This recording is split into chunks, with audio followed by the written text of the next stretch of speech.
I give the floor to the representative of Russian Federation. Thank you, Mr. President. First and foremost, I wish to welcome those present here, the Foreign Minister of Iran, Mr. Abbas Araghchi. Colleagues, the Security Council today has before it a draft resolution on the technical rollover of the time frame for Security Council Resolution 2231 on the Iranian nuclear program for a period of 6 months, and this was drafted by the Russian Federation and the People's Republic of China. As is well known, we put this forward on the 28th of August, immediately after the UK, France, and Germany attempted, in a breach of all legal and political frameworks, to launch the so-called snapback. Nevertheless, we did not immediately put our document to the vote, and so far as we trusted that common sense would prevail among our Western colleagues and they would withdraw their baseless claim, and that they would also demonstrate a willingness to engage in constructive negotiations within the format of the initial parties to the JCPOA. We had hoped that European colleagues in the U.S. would think twice and that they would opt for the path of diplomacy and dialogue instead of their clumsy blackmail, which merely results in escalation of the situation in the region. And what did we see instead? In the 29 days that have elapsed since then, the very same typical scenario for Europeans of pressure, raising the stakes, and ultimately lies. When the notification, the above-mentioned notification was issued the UK, France, and Germany assured everybody that they were willing to abandon their escalatory policy if Iran were to comply with the conditions that they set out. Then, let us recall, they set out 3 points: the resumption of cooperation with the IAEA, information about the state of enriched uranium stockpiles, and reverting back to negotiations with the United States. Iran, against this backdrop, demonstrated itself to be a conscientious player, focused on constructively resolving the situation, despite the fact that this situation was completely provoked by the hypocritical policy of Western countries. And now, they very much do not like any reminder of the fact that the current crisis around the JCPOA has its roots in the U.S.'s withdrawal from it and subsequent refusal by European parties there, too, to comply with their obligations. Despite all of this, our Iranian colleagues demonstrated strategic wisdom, diplomatic flexibility, and they undertook serious progress on all above-mentioned issues. On the 9th of September in Cairo, an agreement was signed between Iran and the IAEA. According to the statement of the Director General, Rafael Grossi, this document encompasses all nuclear facilities in Iran, including those which were attacked by Israel and the U.S. in June 2025. Furthermore, Tehran, despite the act of aggression which was perpetrated by Washington, demonstrated a willingness to resume dialogue with the United States. First, the Russian Federation proposed an opportunity as we advanced an initiative for the conduct of a meeting for the initial parties to the JCPOA in Vienna on the sidelines of this month's session of the Board of Governors of the IAEA. The U.S. and the E3 publicly rebuffed this proposal. Subsequently, Iran was willing to engage in contacts with the U.S. here in New York, literally this week. However, here too, Washington refused. In this way, Iran undertook all possible measures to accommodate the E3 and the U.S. And in these 28 days, which compromises? Did Washington, London, Paris, Berlin make any compromises? No, they did not. Regardless of what Tehran did, Western countries continued to advance more and more ultimatums. Colleagues, this is not diplomacy. This is deception, lies, and the theater of the absurd. If the UK and France were genuinely willing to meet their obligations, fulfill their promises, and to reject the snapback, given the constructive approach of Iran, then the vote on the Russian-Chinese draft gives them a last opportunity to demonstrate that they indeed take responsibility for their words, especially given that the document, given the adjustments and amendments thereunder, now encompasses all, I stress this, all of their concerns which were set out as conditions in late August. It now contains a call for continuation of cooperation between Iran and the IAEA, as well as for the resumption of negotiations within the format of the initial parties to the JCPOA, which presupposes the presence of Iran and the U.S. at one negotiating table together with the U.S., China, and the E3. This is an opportunity for the United States also to demonstrate its willingness to negotiate and respect for diplomatic ways for crisis resolution instead of attempting to definitively resolve, destroy the nuclear deal from abroad.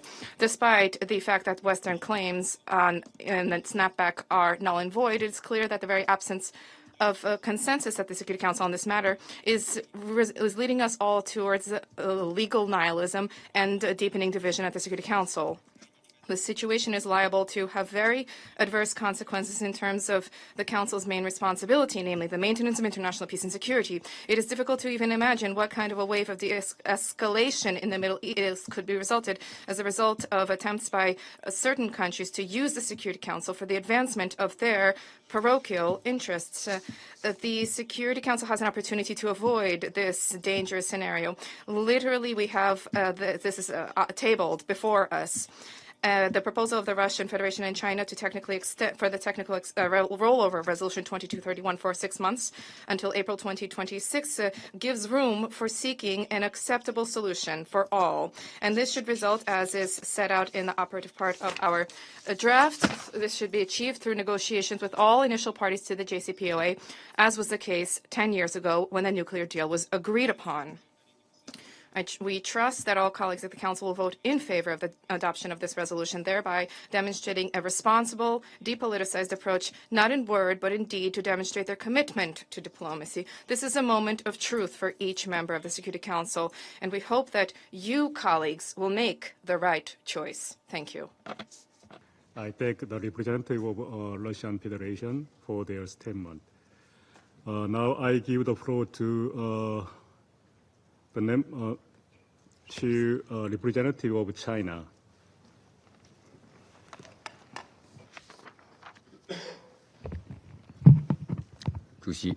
President, Resolution 2231 adopted by the Council 10 years ago endorsed the JCPOA and has made an important contribution to upholding the international nuclear non-proliferation regime and safeguarding regional and global peace and security. It's the fruit of diplomatic efforts and a victory of multilateralism, and has been widely welcomed and supported by the international community. Over the past decade, the Iranian nuclear issue has been going through ups and downs and recurring crises. The United States' unilateral withdrawal from the JCPOA in 2018, its reimposition of unilateral sanctions on Iran, and its maximum pressure policy are the primary causes of the many difficulties and challenges today. A few months ago, the U.S. and Israel brazenly launched military strikes against Iranian nuclear facilities, further worsening the Iranian nuclear issue. Today, 10 years later, the Iranian nuclear issue once again stands at a critical juncture. The E3 insists on activating the snapback mechanism, while Iran has made clear that it will take countermeasures if the sanctions were to be restored. The current situation is precarious, almost on the brink of collapse. At the same time, Iran recently reached an agreement with the IAEA on resuming cooperation. It has also fully demonstrated its sincerity in its engagement with the E3 and has repeatedly sent positive signals of its readiness to resume talks with the U.S. It is fair to say that diplomatic means have not been exhausted yet, and there are still hopes for a peaceful settlement. Under these circumstances, China and Russia have tabled this draft resolution on a 6-month technical extension to Resolution 2231, encouraging Iran to further its engagement with the IAEA and urging the original signatories of the JCPOA to immediately restart negotiations. The draft resolution is not about picking sides between Iran and the E3. It aims to get more time for diplomatic efforts and create conditions for a political solution. China calls on all Council members to vote in favor of the draft resolution. Let's opt for a technical extension rather than reimposing sanctions, for dialogue and negotiation rather than division and confrontation, and for easing the situation rather than aggravating tensions. Let's work together to bring the Iranian nuclear issue back on the right track of a political and diplomatic settlement. Thank you, President. I thank the representative of China for statement. So now I give the floor to the representative of France. Thank you, President. First of all, I want to recognize the presence of the representative of the Islamic Republic of Iran here. I wanted to take the floor before the vote to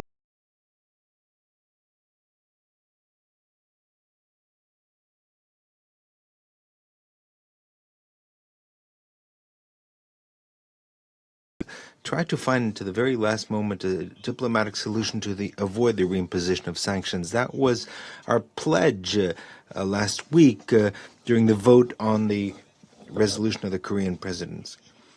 Throughout last week, the high-level week, our attempts to reach an agreement with Iran on a proposal of extension was one of the priorities of the efforts of the French authorities. The President of France defined this as a major goal. He specifically mentioned it during his statement at the General Assembly, urging Iran to grasp the hand held out to it. And he discussed this with the Director General of the IAEA and with the Iranian president. He also had various contacts with other partners. The Minister of Foreign Affairs throughout this week has pursued the same goal. The foreign ministers of the E3 and the European High Representative met the Iranian foreign minister, trying to obtain concrete gestures from Iran to respond to the conditions proposed. In parallel to these official meetings, my authorities have multiplied efforts to try to have an opportunity to reach a solution in close coordination with the E3, the United States, the Director General of the IAEA. All options for an agreement were explored. To our major regret, Iran has persisted in its attitude of refusal. We expected gestures, concrete and specific gestures. Iran did not produce any such gestures. We sought an immediate agreement. Iran preferred to postpone everything until subsequent negotiations. Allow me to specifically describe these concrete gestures that are technically feasible and politically acceptable that we have requested. First of all, effective cooperation, a resumption of cooperation with the IAEA. In other words, access of inspectors to the most sensitive Iranian nuclear installations, including Fordo and Natanz. And while Iran claimed to have signed in Cairo a resumption of cooperation with the agency, these highly sensitive sites have not been subject to inspections in violation of Iran's international obligations. Then we requested gestures of transparency in order to shed light on the location of the stock of enriched material, in particular the 450 kilograms of highly enriched uranium, 60% highly enriched. This was a minimal demand. The production by Iran of its special report, which is an essential stage for the agency to verify the state and location of the stocks. To date, this report has not been provided in violation of obligations. Lastly, we demanded a resumption of negotiations, direct and unconditional, with the United States. This political demand was essential so that the extension effectively could open the path towards negotiation, substantive negotiation. Iran proposed an intermediate option rather than resumption of negotiations. We can only conclude that the conditional extension that we proposed to Iran on the 17th of July was not accepted. In these conditions, France will oppose the Russian and Chinese proposal to vote on an extension that would be unconditional. We call on members not to support this project unless Iran agrees to engage in substantive negotiations. Our responsibility is such, and we will oppose the Russian and Chinese proposal. We call on members not to support this draft. Mr. President, once again, we call Iran to act responsibly toward the international community and to respect its obligations under the Non-Proliferation Treaty. Any other reaction could lead to an escalation with severe consequences and only make a negotiated solution and take it further away. Reestablishment of sanctions does not mean the end of diplomacy. France will continue to be involved on this matter. Sanctions are never an end in themselves, but rather a lever to achieve this goal. A negotiated agreement on the Iranian nuclear program in the framework of a robust lasting and verifiable agreement. Our country will work tirelessly, certain that there is no other alternative. Thank you. I thank the representative of France for the statement. I shall put the draft resolution to the vote now. Will those in favor of the draft resolution contained in document S/2025/539 please raise their hand.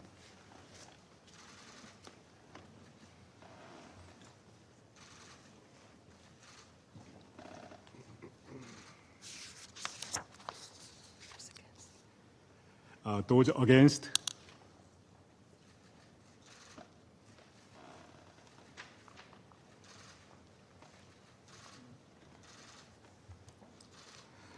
Abstentions?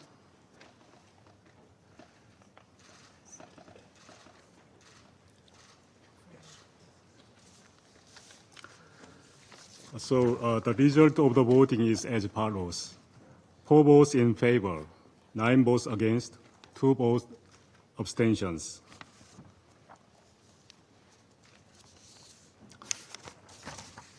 The draft resolution has not been adopted, having failed to obtain the required number of votes.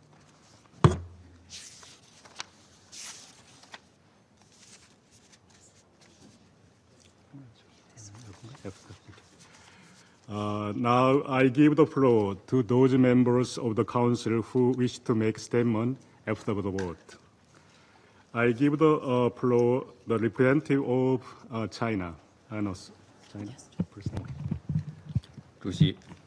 President, China deeply regrets that the draft resolution just put to vote has not been adopted. China has consistently maintained that dialogue, negotiations, and diplomatic means are the only viable options for resolving the Iranian nuclear issue, and that a political solution is the only correct path to safeguarding peace and stability in the Middle East. The current situation has reached a critical juncture. We call on all parties to exercise calm and restraint, continue dialogue and engagement, handle the current predicament prudently, and avoid escalating tensions. I wish to emphasize the following. First, we must uphold regional peace and stability. History has shown that resorting to force or applying maximum pressure is not the correct approach to resolving the Iranian nuclear issue. Against the backdrop of ongoing conflict in Gaza and border instability in the Middle East, a breakdown in the Iranian nuclear issue could trigger new regional security crisis, which runs counter to the common interests of the international community. We urge the United States to demonstrate political will by responding positively to Iran's proposal to resume talks and committing unequivocally to refrain from further military strikes against Iran. We urge the EE3 to engage in good faith in diplomatic efforts and abandon its approach of pushing for sanctions and coercive pressure against Iran. Second, we must stay committed to resolving dispute through dialogue and negotiation. The Iranian nuclear issue is fundamentally a political and security issue rooted in the insufficient mutual trust amongst relevant parties. The unconditional return of the original signatories to the JCPOA to the negotiating table would facilitate a political settlement. All parties should engage in equal-footed dialogue based on mutual respect, striving to find the greatest common denominator that accommodates the legitimate concerns of all sides. The Security Council should play a constructive role in assisting relevant parties to rebuild trust and bridge differences. Third, we must uphold the spirit and principles of JCPOA, regardless of the future trajectory of the political settlement process. The core objectives and purposes established by the JCPOA and the Security Council Resolution 2231 should not be abandoned. Such key principles as step-by-step and reciprocal approach and balancing the rights and obligations remain equally valid. We must continue to take a holistic approach to the goals of nuclear non-proliferation and peaceful uses of nuclear energy. Iran should continue to honor its commitment not to develop nuclear weapons, and all parties should fully respect Iran's right to peaceful uses of nuclear energy as a signatory to the NPT Treaty. President, as a party to the JCPOA, China has been committed to the goal of nuclear non-proliferation by firmly upholding the authority, effectiveness, and integrity of the JCPOA and promoting faithful implementation of the agreement by all parties. Following the U.S. withdrawal from the JCPOA and in the face of the current impasse on the Iranian nuclear issue, China has actively promoted dialogue and engagement amongst all parties, playing a positive role and constructive role in resolving differences through negotiations. I wish to reiterate that China's solid commitment to safeguarding international peace and security remains unchanged. Its political will to seek political settlement of the Iranian nuclear issue remains unwavering, and its diplomatic efforts to promote dialogue and cooperation amongst all parties will not be relaxed. Together with all parties, we stand ready to maintain an objective and impartial position in continuing our unremitting efforts towards a comprehensive political solution to the Iranian nuclear issue. Thank you, President. I thank the representative of China for your statement. Now I give the floor to representative of United Kingdom. Thank you, President. And I'd like to start by welcoming the presence of the representative of Iran in this meeting. President, the United Kingdom voted against the draft resolution. First, as this Council knows, Iran is defying the global non-proliferation regime. Iran's nuclear escalation, as detailed in over 60 IAEA reports over the past 6 years, is a threat to international peace and security. Iran's actions mean that the IAEA is not able to confirm that Iran's nuclear program is exclusively peaceful. Among the steps Iran has taken is the accumulation of a high enriched uranium stockpile which lacks any credible civilian justification and is unprecedented for a state without a nuclear weapons program. Second, we have engaged tirelessly in diplomatic efforts to resolve concerns and bring Iran back into compliance with its commitments under the JCPOA. We regret that Iran has continued to block progress in recent months. This includes failing to resume full cooperation with the IAEA and giving no clarity on when inspections to all nuclear sites can resume.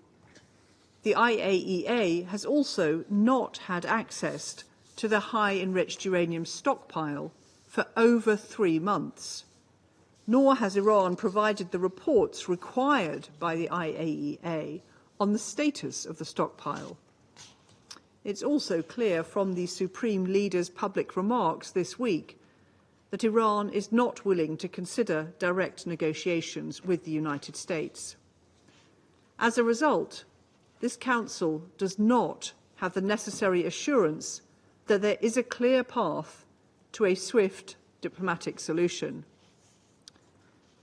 Third, in its vote last week, this Council fulfilled the necessary steps of the snapback process set out in Resolution 2231. Therefore, UN sanctions targeting Iranian proliferation will be reimposed this weekend. All member states are obliged to comply fully with these sanctions, as required by the UN Charter. President, I reiterate, however, that the United Kingdom remains committed to pursuing a diplomatic solution that ensures Iran never acquires a nuclear weapon, while maintaining Iran's right to a civil nuclear program in line with the Nuclear Non-Proliferation Treaty. Our commitment to diplomacy remains steadfast and is not exhausted. We stand ready to continue discussions with Iran on a diplomatic solution to address international concerns about its nuclear program. In turn, this could allow for the lifting of sanctions in the future. I thank you. I thank the representative of the United Kingdom for the statement. Now I give the floor to representative of Denmark. Thank you, Mr. President. And let me also start by welcoming the representative of the Islamic Republic of Iran to this meeting. Mr. President, last week, the Security Council decided to reimpose sanctions against Iran. Despite Denmark's hope for a breakthrough in the negotiations before the deadline, we regret that the intensive diplomatic efforts this past week, including at the highest level, have not borne fruit. We have still not seen the necessary steps from Iran that would enable us to support an extension of the provisions of Resolution 2231, especially not unconditionally, as today's draft resolution had proposed. It is also problematic that the draft resolution did not call for Iran's return to full cooperation with the IAEA. Adopting today's draft resolution would serve only to prolong a situation that is fundamentally untenable. Therefore, Denmark's position remains the same today as last week. As we have previously expressed, we are deeply concerned about Iran's nuclear program and its accumulation of highly enriched uranium stockpiles, which lack any credible civilian justification. Iran has been in non-compliance with the JCPOA since 2019, and the expiration date of the agreement has been known to all of us for the past decade. The activation of the snapback mechanism was not a hasty decision, nor was it taken lightly, but there was no alternative in this situation. For these reasons, Denmark voted against this draft resolution. Mr. President, our vote should not be mistaken for opposition to diplomacy. Quite the contrary. It is because we value genuine negotiations that we could not support a text that, in our view, undermined the possibility for ensuring a result that delivers on the overarching goal that Iran must never acquire a nuclear weapon. Extending deadlines does not strengthen diplomacy. Delays do not encourage compromise. Denmark's strong belief in the power of diplomacy remains, also after the sanctions are reimposed. We sincerely hope that Iran will change its nuclear course and return to the negotiating table in good faith. I thank you. I thank Representative of Denmark for their statement. Now I give the floor to Representative of United States. Thank you, President. As we made clear last week, the United States supports the case France, Germany, and the United Kingdom, the E3, made for Iran's significant and continuing non-performance of its nuclear commitments. And we support the reimposition of pre-2015 UN sanctions on Iran in accordance with the process laid out in Resolution 2231. The reimposition of these measures, which will go into effect the evening of September 27th, is not arbitrary. Those measures are narrowly scoped to address the threat posed by Iran's nuclear, missile, and conventional arms programs and support for terrorism. And snapback of these measures does not preclude removal through diplomacy. But at this stage, there is no basis for changing course. Despite suggestions to the contrary, Iran has still failed to address E3 concerns regarding its highly enriched uranium stockpile, compliance with its IAEA obligations, and resumption of direct diplomacy with the United States. We are pleased that the Council rejected this last-ditch effort by the Russian Federation and China to call into question these facts and suggest that an extension would be warranted. The Russian Federation-China text is a hollow effort to relieve Iran of any accountability for its continued significant non-performance of its nuclear commitments, and all without requiring tangible diplomatic progress.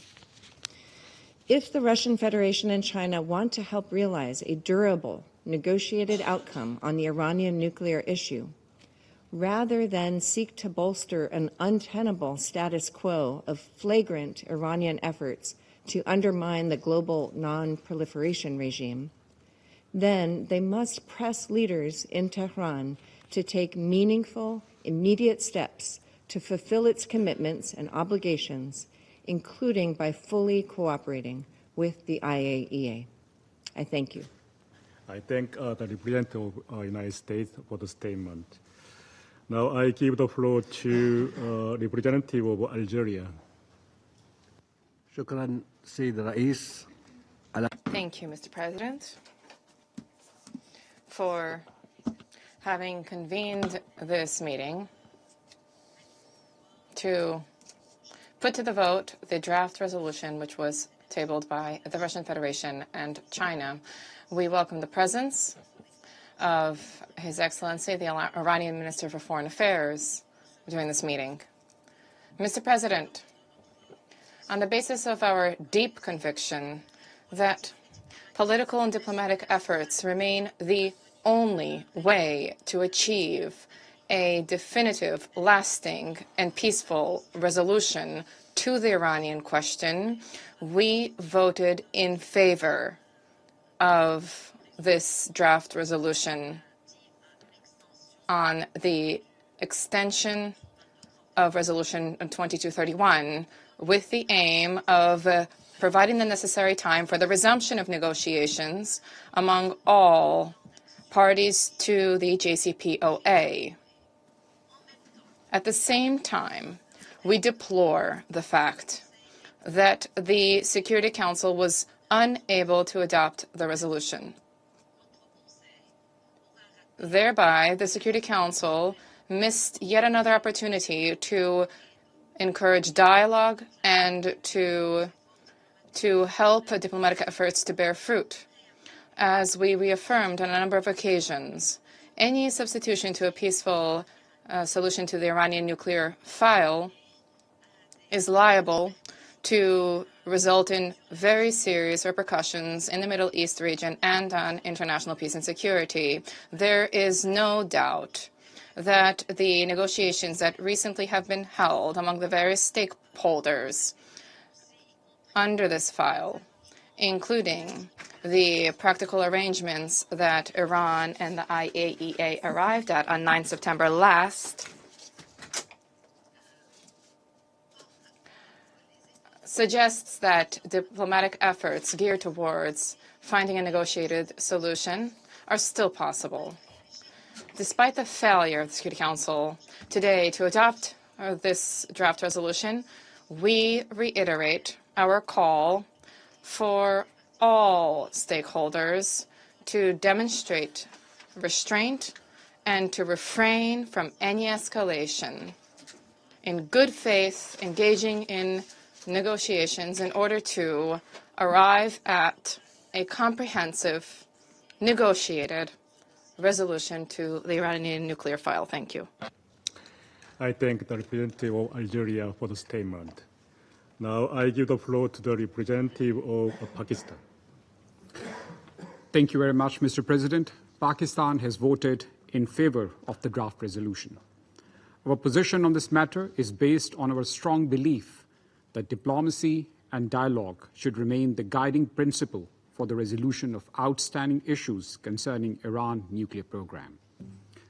We strongly support the basic premise of the draft resolution, which is to allow more time to diplomatic efforts through a technical extension of the Resolution 2231. In the Council's consideration of this issue, we repeatedly heard members lending support to diplomacy and a negotiated solution to Iran nuclear issue. We also consistently heard that the time was not enough for diplomatic solution and talks need more time.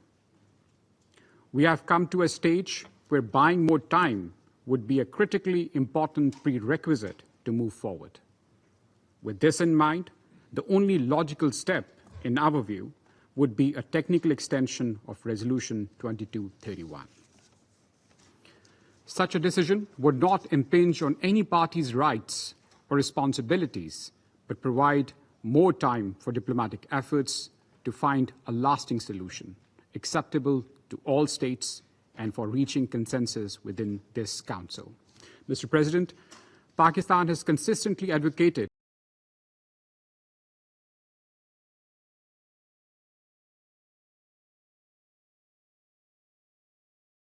provided the best blueprint for resolution of Iran nuclear issue, outlining rights, commitments, obligations and responsibilities of relevant parties. The spirit and basic framework of JCPOA could still prove useful if there is a mutual desire to move forward in a spirit of compromise. Just like any international agreement, the implementation of the JCPOA is a shared responsibility of all parties concerned. Any disputes and differences arising from its implementation should be resolved in a cooperative manner without resort to extreme measures. We believe that coercive measures would not resolve outstanding issues, but complicate them further. Sanctions will directly hurt ordinary Iranians and diminish the prospects of regional connectivity, trade, and economic development.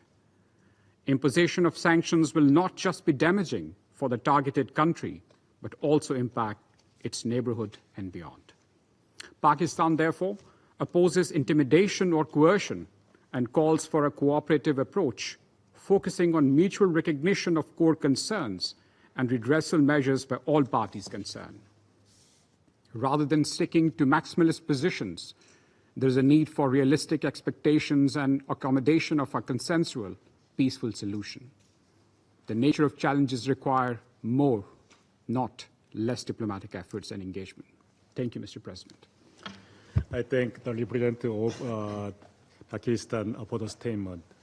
Now I give the floor to representative of Guyana. Mr. President, Ambassador Jihuncha, since this is the first time I'm taking the floor since your arrival, allow me to extend a warm welcome to the Security Council and the United Nations. I also acknowledge the presence of the representative of Iran in this meeting. Mr. President, Guyana recognizes the urgency and importance of addressing the Iranian nuclear issue, and we appreciate the efforts of the pen holders, China and the Russian Federation, to give breathing space for diplomacy. We reiterate our position that multilateralism and diplomacy must be fully utilized to resolve complex international issues, such as the one being discussed today. Our view is that the Joint Comprehensive Plan of Action remains a crucial instrument for ensuring the exclusively peaceful nature of Iran's nuclear program and for promoting regional and international security. We took note of the positive elements contained in the draft resolution, including its call for the immediate resumption of negotiations among all original participants of the JCPOA, and its welcoming of the recent agreement between Iran and the International Atomic Energy Agency, the IAEA. However, since this is the second resolution on the issue in just a week, brought by different parties to the JCPOA, it is clear that there are differences in approach on how to address the underlying issues that have stalled progress in implementing the JCPOA as endorsed by Resolution 2231. Guyana is therefore of the view that a technical extension may not be enough to make progress. We believe a more comprehensive approach involving all participants is required to foster a lasting diplomatic solution to the Iranian nuclear issue. We urge all parties to engage in good faith to resolve their differences and security concerns by prioritizing dialogue as a matter of urgency. The path of dialogue and mutual respect is the only way to achieve a durable solution that is in the best interest of all. Dialogue, however, Mr. President, requires first and foremost an agreement among the concerned parties to have that dialogue. Without such a foundation, in the spirit of mutual respect and shared purpose, the conversation takes another form. With the approaches taken on this file, one resolution last week, another today, one must question whether at this time we have a true commitment to dialogue. It is with this consideration and with the hope that the parties can come to an agreement on the way forward that Guyana abstained on this resolution. In closing, Guyana reaffirms its commitment to working with the Council to ensure, working with all Council members to ensure that all concerns related to the Iranian nuclear issue can be resolved expeditiously. I thank you. I thank the representative of Guyana for the statement. Now I give the floor to the representative of Sierra Leone. Thank you, Mr. President. I thank the People's Republic of China and the Russia Federation for tabling the draft resolution and for their continued engagement in seeking a diplomatic solution to this complex and sensitive matter. The initiative has created an opportunity for dialogue among all involved parties, which Sierra Leone strongly supports. We also welcome the participation of the representative of the Islamic Republic of Iran in today's meeting. Sierra Leone once again notes the broader geopolitical context within which the Council has been called upon to discharge its charter responsibilities, namely maintaining international peace and security and addressing threats thereto. We are mindful of the provisions of the Charter and of international law that provide for lawful redress for internationally wrongful acts of states, including in the present context concerning the Islamic Republic of Iran. In our previous vote on the text submitted by the President of the Security Council, we explained our principled position on non-proliferation cooperation with the International Atomic Energy Agency, and the importance of sustained dialogue among the relevant parties. Sierra Leone remains firmly committed to the integrity of the global non-proliferation and disarmament architecture and to the peaceful settlement of dispute through political and diplomatic dialogue. Compliance with the NPT and its safeguards, including unrestricted IAEA monitoring, is essential to building trust, strengthening confidence, and ensuring regional stability. We therefore welcome reports that Iran and the IAEA have signed an agreement aimed at resuming cooperation after a period of suspension. This agreement, concluded on 9 September 2025 and facilitated by the Arab Republic of Egypt, outlines practical steps for implementing safeguards and enhancing transparency regarding Iran's nuclear facilities.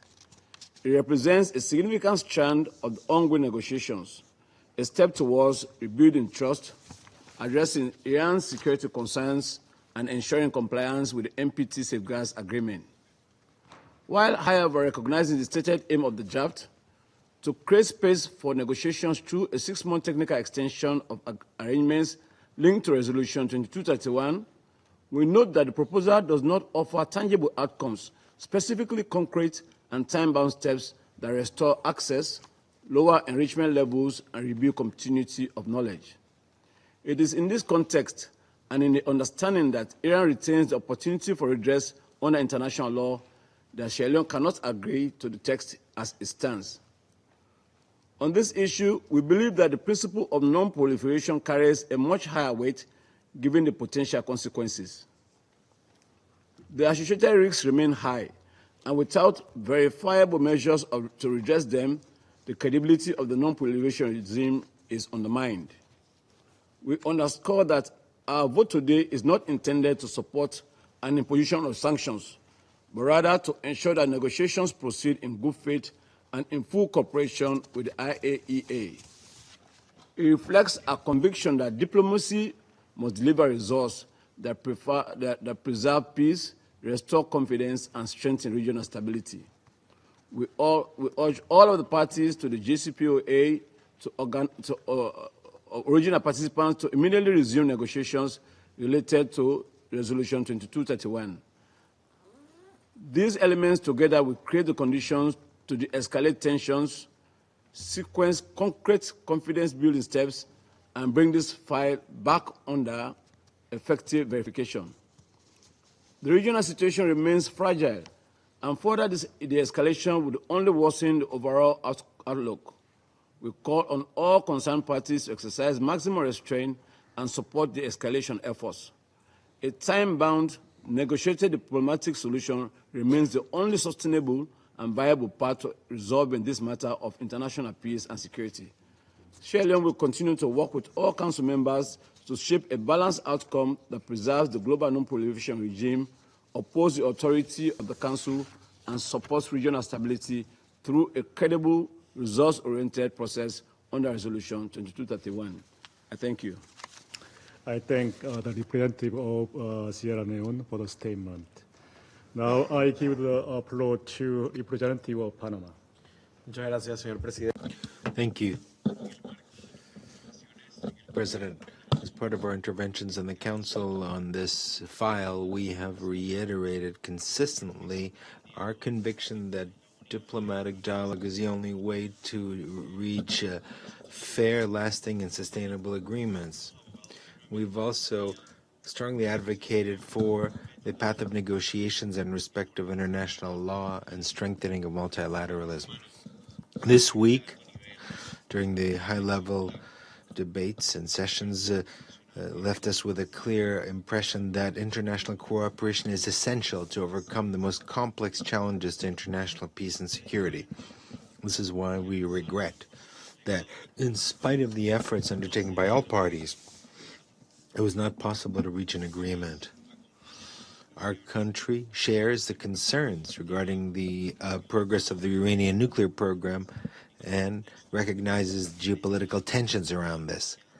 It's clear that a lot of work remains to be done here. We reiterate our respectful appeal to the Islamic Republic of Iran to commit fully and constructively to cooperate with the IAEA by resuming its obligations and commitments undertaken that guarantee access, transparency, and effective supervision to restore confidence in the exclusively peaceful character of its program. We are at a very delicate moment where we need to show responsibility to avoid a weakening of the non-proliferation regime and prevent consequences that could be deadly for the region. Today, during the International Day for the Total Elimination of Nuclear Weapons, Panama reiterates its commitment to peace, security, and global disarmament. Our country, faithful to its role as a bridge among nations, will continue to work with the international community to ensure respect for international law and strengthening of global governance and non-proliferation, ensuring that future generations live in a more secure planet. Thank you. I thank the representative of Panama for the statement. Now I give the floor to representative of Greece. Thank you, Mr. President. I would like also to welcome you, sir, to the Security Council. I would also like to welcome the presence of the Minister of Iran. It is very important for the Security Council to be able to discuss and assess now and in the future all initiatives regarding the Iranian nuclear program and the JCPOA under the Resolution 2231. I think we can all agree on that. I wish to make the following points and expand on the reasons Greece voted the way it did. First, I wish to once again reiterate Greece's concern on the scope and nature of Iran's nuclear program. Non-proliferation is among the basic pillars of international security. It is of paramount importance. Its preservation and continued universality is in the interests of all states. Granting an unconditional extension now would only postpone the problem and shift the focus away from the difficult but necessary negotiations that are long overdue. We need meaningful negotiations and a peaceful solution. The time for that is now. Second, and consequently, allow me to stress in the strongest possible terms that diplomacy must continue irrespectively of the present state of negotiations. We do realize that at this hour, this may sound difficult, if not impossible. However, it is necessary. Third, we are still in the high-level week. All the interested parties are still in the same building. We strongly urge all the sides to begin talks again, and if needs be, again after that. Fourth and final point. Even if an agreement is not reached immediately, we call upon all the primary concerned parties to keep talking. A viable and sustainable solution for the Iranian nuclear issue can only come through diplomacy and dialogue. We believe that a peaceful solution through meaningful negotiations is still within reach. An agreement will be good for all. The stakes are too high otherwise. I thank you. I thank Representative of Greece for the statement. Now I give the floor to Representative of Slovenia. Thank you, Mr. President, and welcome to the Council from our side as well. Colleagues, 10 years ago, JCPOA brought about a robust regime that comprehensively addressed a pressing international security issue. It suffered some hard blows throughout the past years. Slovenia regretted the US withdrawal from the plan and Iran's cessation of its implementation.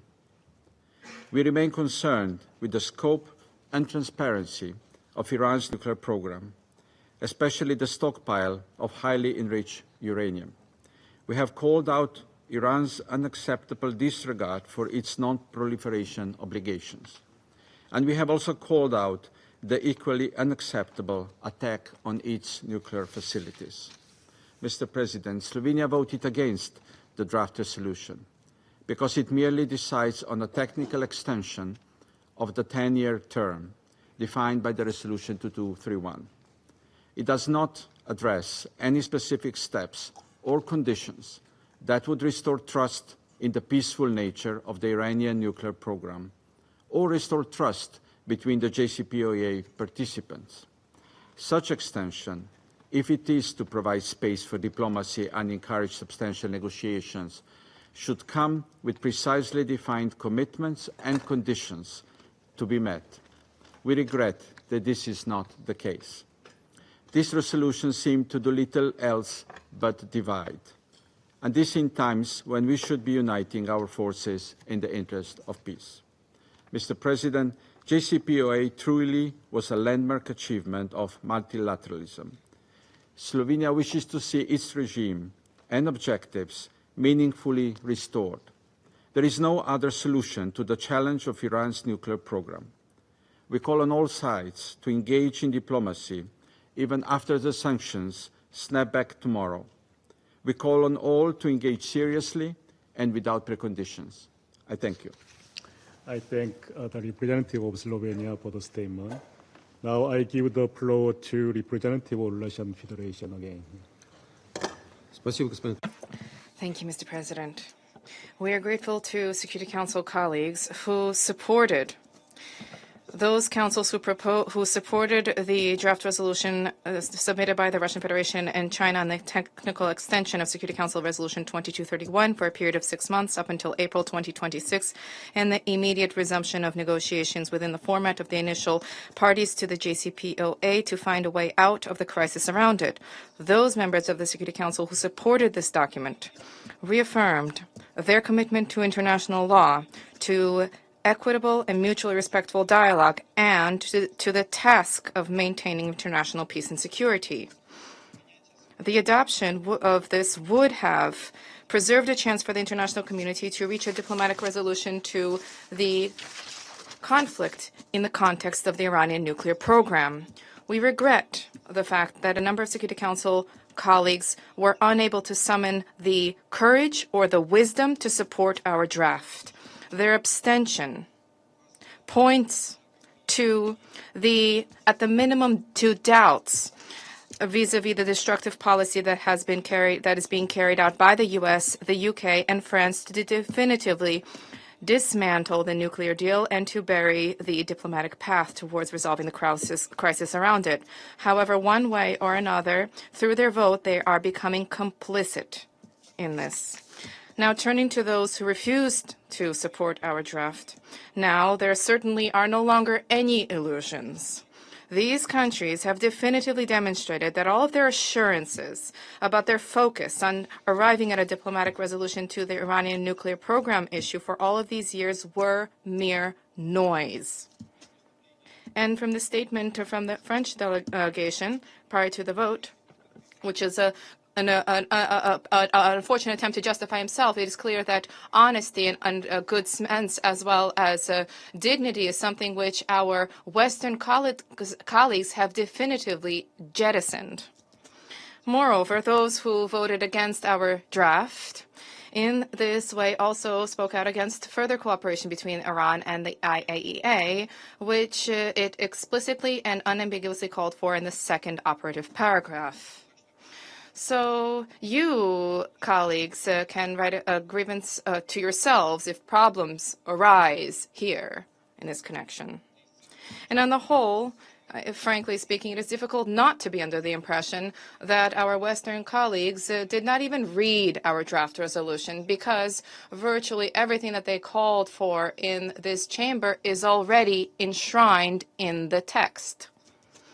Mr. President, turning now to the statement delivered by the UK and France, allegedly about their alleged triggering of snapback, we categorically reject them as invalid, and we repeatedly set out our arguments in detail, specifically in the joint letter from the foreign ministers of Russia, China, and Iran dating 28 August. A party which itself systematically violates an agreement cannot use a mechanism set out thereunder, and this is a key principle of international law, specifically the Clean Hands Doctrine, the Pacta Sunt Servanda principle, and the advisory opinion of the International Court of Justice. And logic, basic justice, and common sense also point to this. Therefore, regardless of the assertions from our British and French colleagues, their claim cannot be used as a justification for any decisions or actions by the Security Council. Therefore, at both the procedural and the political levels, the outcome of today's meeting means one thing. There's one outcome. Conclusion. Since the Security Council did not adopt a resolution on the technical extension of the resolution 2231, then it ceases to be in effect in accordance with the established timeline, that is termination day for the JCPOA 18 October 2025. After this, any restrictions and rules set out thereunder, including vis-a-vis the Iranian nuclear program, are no longer relevant. As I mentioned today, there has been no snapback and there will be no snapback. Any moves to resuscitate anti-Iranian Security Council resolutions, which were in effect prior to 2015, are null and void. I would wish to stress separately that the UN Secretariat naturally has no justification for the renewal of the relevant mandates. Any attempts to do so would constitute violations of Article 100 of the Charter of the United Nations and would compel us to seriously reconsider the relationship with the Secretariat. Mr. President, Russia and China did everything possible to prevent the negative scenario in the development of the situation around the JCPOA and to give diplomacy a chance. Now all responsibility for any consequences of today's vote, both for the situation on the ground and for the ongoing work of the Security Council, lies squarely with those states who did not support our draft. Thank you. I thank the representative of Russian Federation for the statement. I shall now make a statement in my capacity as the representative of Republic of Korea.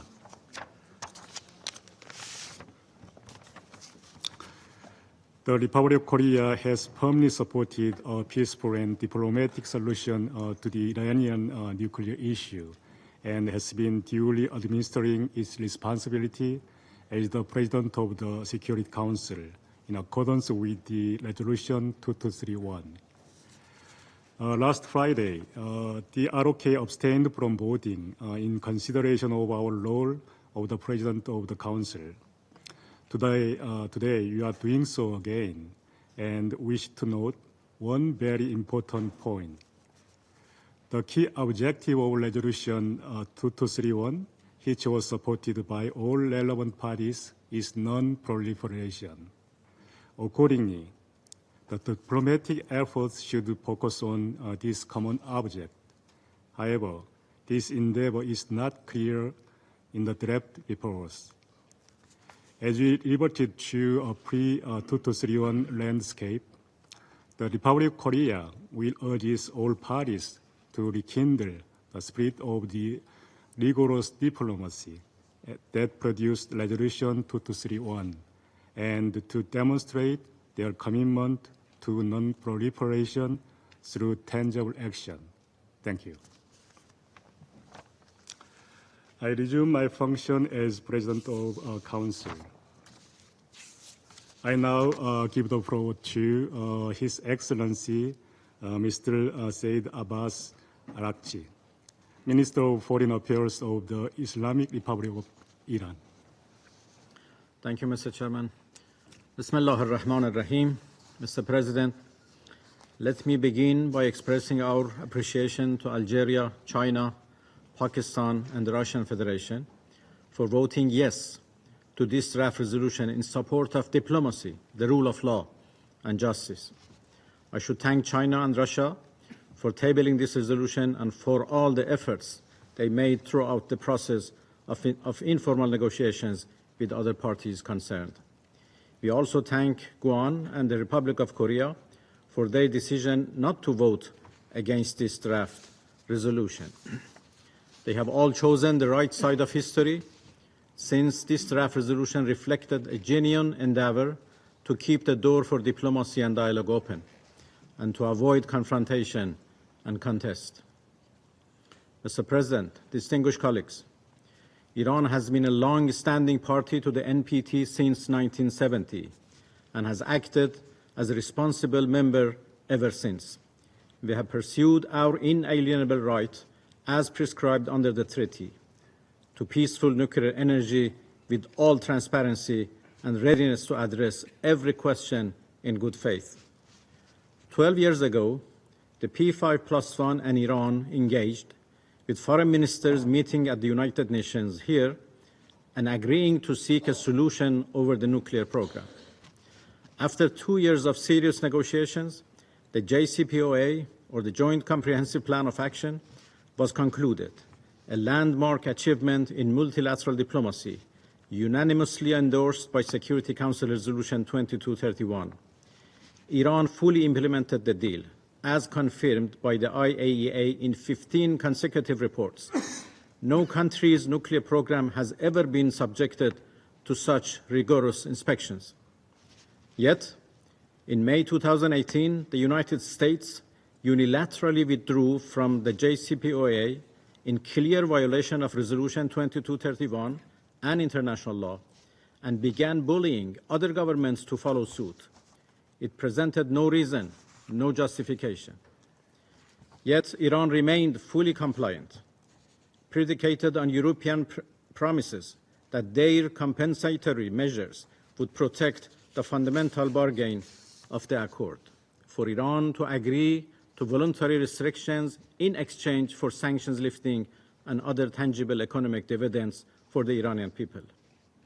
After more than a year of patience, and after the E3 made clear that it either would not or could not honor any of its promises, Iran was compelled to adopt remedial measures and reduced its commitments in accordance with its rights recognized under the JCPOA. Iran's measures were lawful, gradual, and fully consistent with its rights under the JCPOA and Resolution 2231. More importantly, they were designed to re-establish the fundamental premise of the 2015 accord. Mr. President, today's situation is the direct consequence of the United States withdrawal from the JCPOA and the E3 EU failure to take any effective action to uphold their commitments. The United States has betrayed diplomacy, but it is the E3 which have buried it. This sordid mess did not come about overnight. Both the E3 and the US have consistently misrepresented Iran's peaceful nuclear program. In doing so, they have been parroting the Israeli regime's baseless allegations. This is doubly heinous, as the Israeli regime, as the occupying genocidal regime, is the only possessor of nuclear weapons in our region. The double standards at play are appalling and painfully obvious for the world to witness. Iran categorically rejects weapons of mass destruction, including nuclear weapons. These weapons are inhuman and contrary to Islamic teachings, as well as contrary to our defense doctrine. This principled position has been reaffirmed by Iran's supreme leader in his recent address. And yet, Despite decades of unlawful sanctions, assassinations of nuclear scientists, and now outright bombings of our peaceful nuclear facilities, Iran has not violated the JCPOA, the NPT, or its safeguard commitments. While having unilaterally withdrawn from the JCPOA and bullied others to follow suit, Iran responded in good faith when President Trump called for dialogue upon his return to the White House earlier this year. 5 rounds of talks were held. On the eve of the 6th session, Israel, with U.S. backing, attacked IAEA-monitored nuclear facilities in my country. The criminal Israeli regime murdered Iranian nuclear scientists along with their families in cold blood. In one case, killing an academic along with over a dozen relatives, including women and children. This terrorism was not called out by the E3 or condemned by the IAEA. Instead, we all saw how officials like the Chancellor of Germany openly hailed Israel for doing Europe's dirty work. In other words, Iran's pursuit of diplomacy was met with aggression. Once again, Washington betrayed diplomacy while the E3 buried it. Instead of mobilizing the Jumpstart dialogue, the E3 chose confrontation by initiating the so-called snapback mechanism. Iran, in contrast, chose diplomacy. On 9 September in Cairo, I signed a memorandum with the IAEA Director General. The measures was welcomed by the agency and the wider international community. Yet it was immediately met with unconstructive approaches from the United States and the E3. Here in New York, Iran again put forward several constructive proposals to avert an unnecessary and avoidable crisis. All were ignored. And here I have to remind the distinguished representative of France that 2 nights ago, I agreed with your foreign minister a framework agreement, but he was not able to get the agreement of the United States. The E3 and the United States acted in bad faith, claiming to support diplomacy while in effect blocking it. Regrettably, E3 chose to follow Washington's whims rather than exercising their independent sovereign discretion. The United States' persistent negation of all initiatives to keep the window for diplomacy open proved once again that negotiations with the United States lead to nowhere other than dead end, as also pronounced by Iran's supreme leader. Mr. President, the draft resolution submitted by China and Russia is a responsible move to prevent escalation and provide time and space for diplomacy. They have negotiated constructively and shown flexibility to reach consensus. The E3 and the US regrettably rejected Russia and China's fair initiative and pressured other Council members not to support it. Their words do not correspond with their actions. Their objective is to foment a crisis, not to jumpstart diplomacy. By blocking this initiative, the United States and the E3 have deepened divisions in the Council, weakened its credibility, and closed the window of opportunity they claim to seek. Mr. President, Iran's position on the E3's pursuit of the so-called snapback is clear and consistent. It is legally void, politically reckless, and procedurally flawed. We have conveyed this legal position, supported by well-documented evidence and arguments, in several letters to the President of the Council and the Secretary General. Together with Russia and China, Iran has also demonstrated the unlawful and provocative nature of E3's measures, most recently in the joint letter of 28 August 2025. That joint position made clear that the E3's 28 August communication to the Council President cannot, under any circumstances, be regarded as a valid notification under operative paragraph 11 of Resolution 2231. Iran has no obligations under it because The E3 breached their obligations under the JCPOA and Resolution 2231, thereby losing any right to claim significant non-performance. Their invocation of the so-called snapback mechanism is simply a stark abuse of process. The draft resolution voted on 19 September did not meet the requirements of Resolution 2231 and cannot restore terminated sanctions that have already ended. Likewise, the resolution put forward by the Republic of South Korea, on which the Council President abstained, carries no legitimacy. Attempts by Germany, France, the UK, and the US to revive terminated sanctions are therefore null and void. Resolution 2231 must expire based on the time frame agreed upon. All nuclear-related restrictions under Resolution 2231 will end permanently on 18 October 2025. Iran, along with many other countries, will not recognize any attempt to extend, revive, or enforce them after that date. We call on the President of the Security Council to declare today's decision illegal. We also call on the Secretary General to avoid any attempt to revive sanctions-related mechanisms within the Secretariat. Any attempt to restore terminated sanctions must be rejected. No resources should support this illegal mechanism.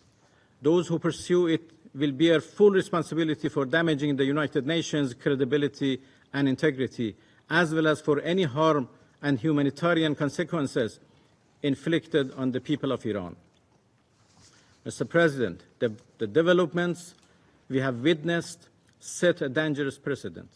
If agreements can be broken at will, no nation can trust international commitments.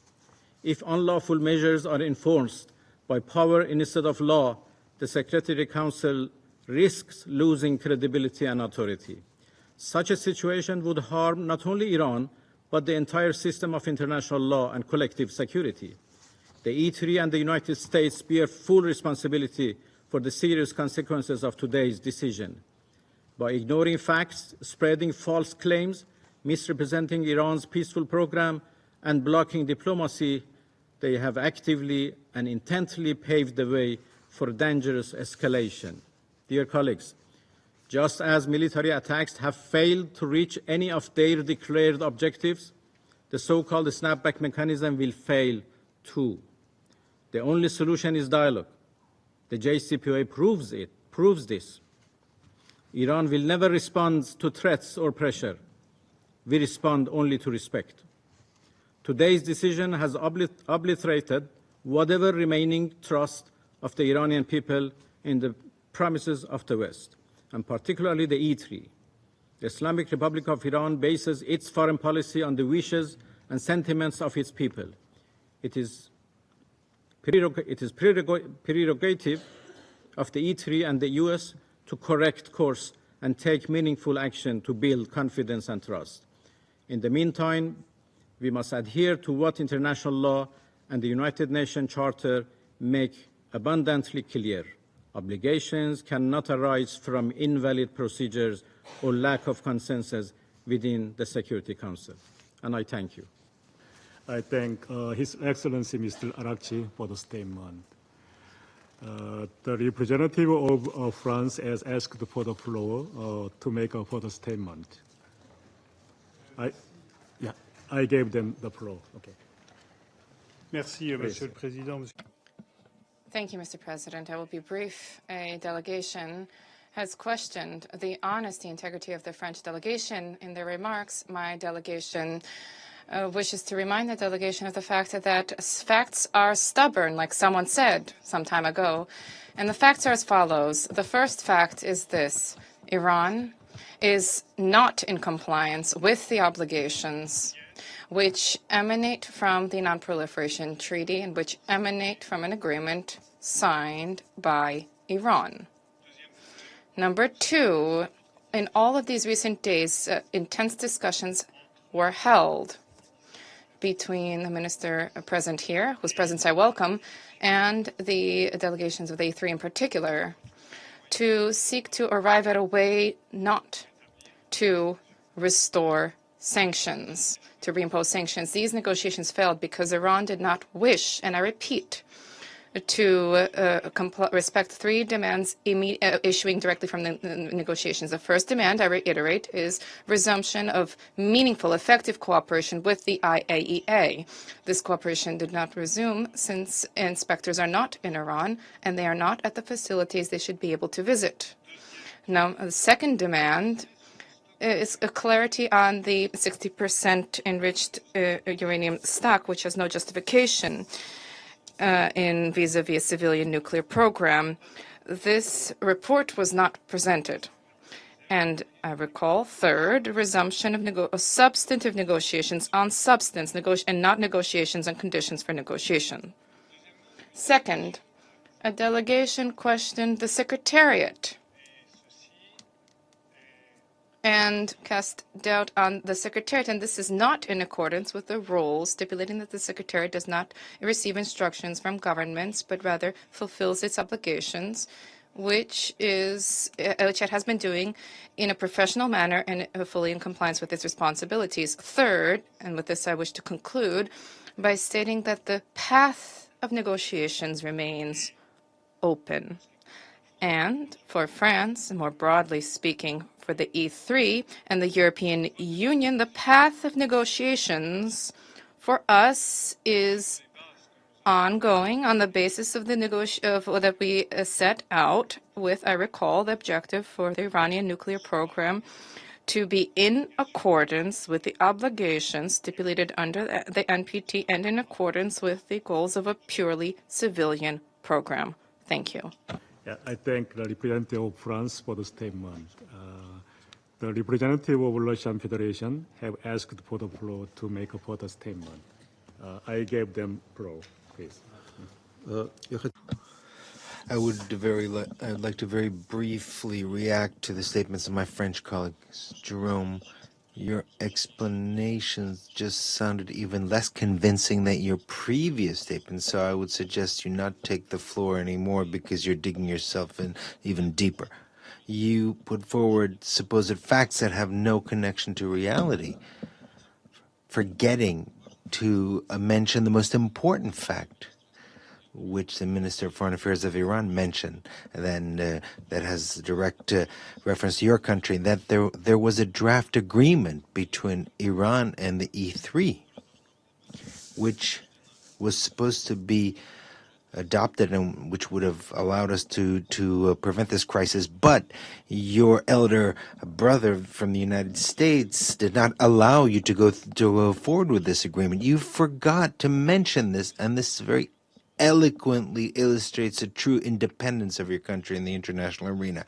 As for your claims regarding the Secretariat, your criticism, I would like to just remind you that one time, some time ago, one delegation tried to launch or trigger a snapback in conditions very similar to today's, when there was no unity in the Security Council regarding what this procedure meant. At the time, the legal department of the UN and the Secretariat decided that lacking unity in the Council, they could not resume sanctions and restore the sanctions committees that had already been eliminated. We don't see any difference between that situation and this one, and today's situation. I'm sure that the Secretariat of the UN will take the right decision and will not bow to your pressure, because we are in favor of common sense and international law, whereas you're trying to impose a rules-based order, which you yourself are trying to formulate on the fly in this room.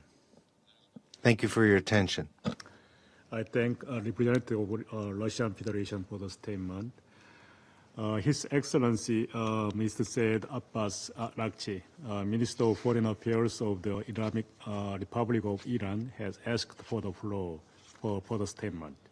I gave him the floor. Well, thank you, Mr. Chairman. I would be very brief. I think in response to what the French representative said, the Russian colleague said what it should be said. Only one or 2 points. He claimed that the agency's inspectors are not in Iran, but this is absolutely wrong. They are now in Iran inspecting our nuclear facilities according to the agreement I made with Rafael Garussi, the Director General of the IAEA, signed in Cairo. There is a procedure for these inspections agreed between Iran and the agency, and everything goes exactly according to what we agreed, what I agreed with the agency. And secondly, he mentioned that Iran has not responded to any proposals. This is exactly the other way around. I have made in the past 4 or 5 days here several proposals, and none of them were accepted. And actually, I have to, as I said before, one of them was agreed between Iranian and the French delegation, but then the French delegation couldn't deliver that. So these are claims which are all false. And the other claims that he made is also the same. I don't want to take the time of the Security Council meeting, but I would like to emphasize that Iran has been always ready to prove that its nuclear program is peaceful and would remain peaceful forever. And what we agreed in 2015 as JCPOA is a proof that Iran has good faith. We negotiated that deal in good faith, we concluded that in good faith, and we implement that in good faith. And it was the United States who withdrew, not Iran. And what we are saying right now is the consequences of that withdrawal. Again, this year, the United States proposed negotiation, and we agreed. And I was negotiating with the United States when they decided to attack us. So there is no reason why we should trust the United States once more. Once we negotiated, they withdrew. This year we negotiated, they attacked us. So this is the situation. Still, when I came here, I came with very constructive proposals. Before I come here, I signed an agreement with the agency in Cairo. And the Director General of the agency is quite satisfied and happy. And the cooperation between Iran and the agency is now going on based on that agreement. And as I said, the inspectors are right now in Iran doing their job. And I made proposals which was unfortunately rejected, and I would be available to give the details of those proposals to the delegations who are interested later on in our bilateral meetings.